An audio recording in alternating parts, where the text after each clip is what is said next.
নমস্কার বন্ধুরা, এটা হচ্ছে আমাদের বাছড়া ষষ্ঠীতলা পাড়ার সতীমাতা ও রামকানাইয়ের মন্দির আজকে প্রতিষ্ঠা হলো। ভিক্ষা করে এনেছি, তোমার সেবা দেব বলে, সাধুগুরু বৈষ্ণবের সেবা দেব বলে আমি দাঁড়ে দাঁড়ে গিয়ে ভিক্ষা করে এনেছি। আমায় ভিক্ষা দাও, আমায় ভিক্ষা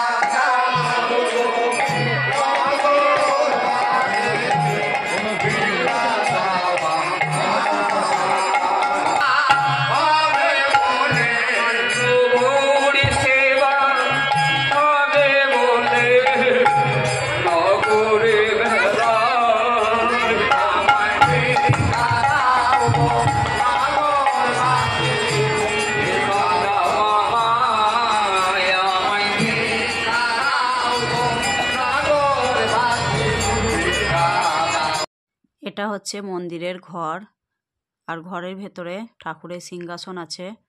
তো আমি মন্দিরের ভেতরে এসেছি ঠাকুর দেখবার জন্য, কিন্তু ঠাকুর এখনো মন্দিরে প্রবেশ করেনি।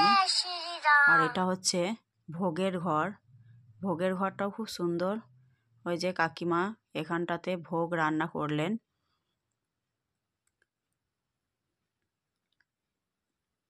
তারপর আমি চলে গেলাম অন্য একটা ঘরে, যে ঘরে রামকানাইয়ের আরতি হচ্ছিল। তো সেখানে গিয়ে আমি আরতি দেখছিলাম। দেখো ঠাকুরের মূর্তিগুলো খুব সুন্দর, তোমরাও দর্শন করে নাও। আর যদি সম্ভব হয় আমাদের বাছড়া গ্রামে এসে মন্দিরটা দর্শন করে যেও, খুব ভালো লাগবে। আজকে হচ্ছে মাঘ মাসের 24 তারিখ শুক্রবার 2025। আজকেই মন্দির প্রতিষ্ঠা হলো। অনেক অনুষ্ঠান, অনেক লোকজন, খুব ভালো লাগছিল। তো দেখো বাইরে এখনো ভজন আরতি চলছে, আর এদিকে ভিতরে ঠাকুরের পুজো হচ্ছে। আর এটা হচ্ছে সতী মায়ের বেদি। বেদিটা খুব সুন্দর করে বাঁধানো হয়েছে। এখানে মায়ের পুজোও করা হয়েছে। এটা হচ্ছে ডালিম গাছ, যে ডালিম গাছকে আমরা সতী মা বলে পুজো করি। আর এই যে মন্দিরের পিছন দিকে ভোগের ব্যবস্থা করা হয়েছে। এখানে যারা ব্রাহ্মণ সম্প্রদায় আছেন তাদের জন্য ব্যবস্থা করা হয়েছে, তারা এখানে ভোগ গ্রহণ করবেন।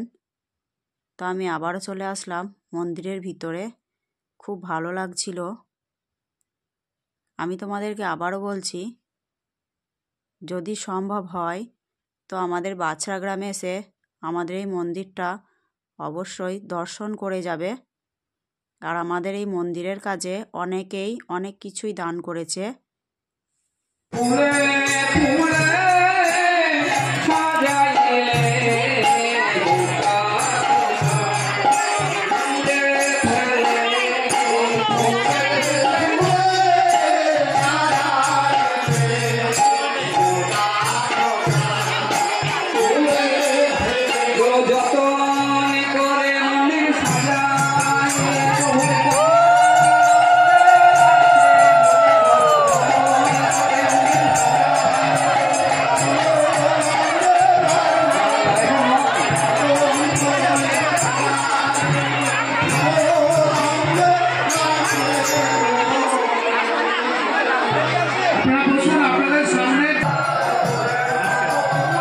এবার ঠাকুরের মূর্তিগুলো মন্দিরে নিয়ে আসা হচ্ছে। তো সেই দৃশ্য তোমাদেরকে দেখাবো।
এখন ঠাকুরের মূর্তিগুলো মন্দিরের মধ্যে নিয়ে এসে সিংহাসনে বসানো হলো।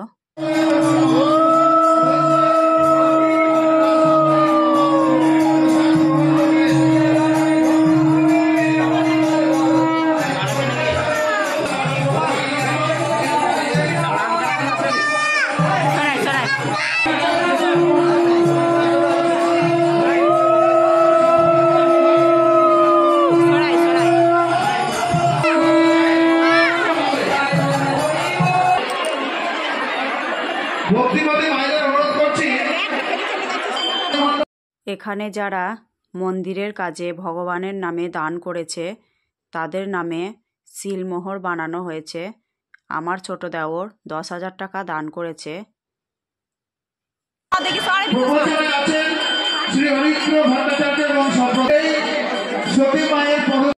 এখন ভজন আরতি শেষ হয়েছে আর এই দেখো মন্দিরের চূড়াটা দেখা যাচ্ছে। প্যান্ডেল করা আছে তাই আমি সমস্তটা দেখাতে পারলাম না। অন্য এক সময় তোমাদেরকে মন্দিরের ভিডিওটা সম্পূর্ণ দেব, তোমরা দেখো। আর এখানে যজ্ঞকুণ্ড তৈরি করা হয়েছে, আগামীকালকে এখানে যজ্ঞ হবে। তারপরে আমরা চলে গেলাম মহাপ্রসাদ গ্রহণ করতে। আমরা সবাই বসে পড়েছি প্রসাদ খাওয়ার জন্য। অনেকটা লম্বা লাইন। আমি, প্রীতি, পৃথা 3 জনেই বসে পড়েছি। খুব ভালো লাগছিল এত লোকজন একসঙ্গে, সত্যিই খুব সুন্দর লাগছিল। খুব আনন্দ হচ্ছিল যে আমাদের বাছড়া গ্রামে এরকম একটা মন্দির প্রতিষ্ঠা হলো। এই দেখো এটা হচ্ছে ষষ্ঠীতলার মন্দির। তোমাদেরকে আগেও একটা ভিডিওতে দেখিয়েছি। মন্দিরটা খুব সুন্দর মন্দির। আর মন্দিরের সামনে সবাই খেতে বসেছে। মন্দিরের ওই পাশে ক্লাব আছে, সেই ক্লাবের সামনেই রান্না করা হয়েছে। আর এখন হবে সতী মায়ের গান।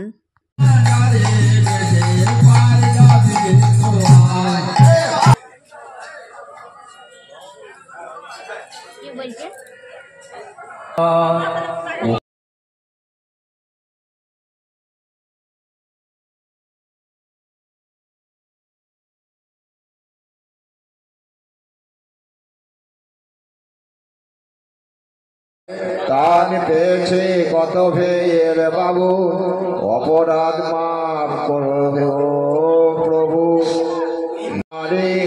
আমি বেল্লিরাও, আমি ভ্রান্ত ভ্রান্ত অঙ্কুলার, বলে বলে কল কলিয়ে বলাও যে মন্ডল। তুমি সবের শেখবো, সবের খাদ্য ভাবো, ভাব মসজিদে হও তুমি রোগে রবু, অপরাধ মাফ করো। এখন সন্ধেবেলা আমি আবারও চলে এসেছি মন্দিরে। তো মন্দিরে এত ভালো লাগছিল যে বাড়ি যেতে ইচ্ছে করছিল না। এখন হবে সন্ধে আরতি, তাই আমি মন্দিরের সামনেই বসে আছি। আর ওই যে ছবিটা দেখতে পাচ্ছ ওইটা হচ্ছে সতী মায়ের ছবি। এখানে আছে রামকানাইয়ের মূর্তি, গোপাল ঠাকুর, নারায়ণের শিলা। তোমাদেরকে এখন শোনাবো সন্ধে আরতি।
তখন সেখানে গিয়ে উত্তর দিতে হবে কি করলাম, এই খাওয়া দাওয়া করে বেড়ানো এটা কি জীবন না?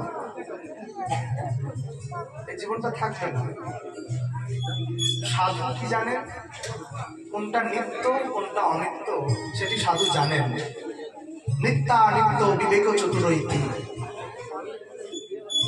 যে নিত্য এবং অনিত্যের মধ্যে কোনটি নিত্য কোনটা অনিত্য বুঝতে পেরেছেন, অনিত্য বস্তুকে ত্যাগ করে নিত্য বস্তুকে গ্রহণ করেছেন, তিনি সাধু। সেই সাধু তার চরণ আরবিন্দে স্মরণ নাও।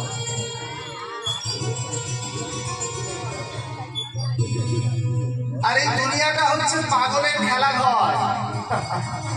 পাগলের সুন্দর ব্যাখ্যা বলছেন, পাগলের খেলাঘরে কিরকম? বলছে তুমি যাও খেলাঘরের মধ্যে, খেলা করো, যত ইচ্ছা খেলা করো, কিন্তু তোমার লাগামটা কিন্তু আমার হাতে রয়েছে। ভোগ ঐশ্বর্য সবকিছু রয়েছে, দেবতাদের মধ্যে সবকিছু ভোগ ঐশ্বর্য, তাদের কি নেই? তাদের কাছে কি নেই? তাদের মধ্যে ভক্তি, প্রেম, ভজন করবার জায়গা নেই, সেখানে শুধু ভোগ আর ভোগ। তাই দেবতারাও এই ভগবত প্রেমকে লাভ করবার জন্য এই মনুষ্য